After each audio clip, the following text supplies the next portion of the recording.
నా మనసులోని మాట నీకెట్టా చెప్పాలంటూ మోమాటంతో నలుగుతూ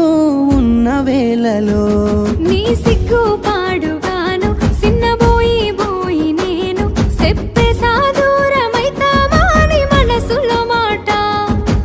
అమావాస్య సీకట్లోన సందమామల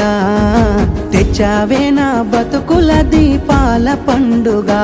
ఓడి అలిసిన నా గుండెకు గెలుపంటే నువ్వేగా ఆ సంబూరాన్నే రాయవోతే పల్లవి మన సంతోషాలే రాసెనే చరణాలవి నీకు కన్నీళ్ళెందుకే ఓ పిల్ల పల్లవి ఈ లచ్చు అయ్య గుండెలు పిరున్నది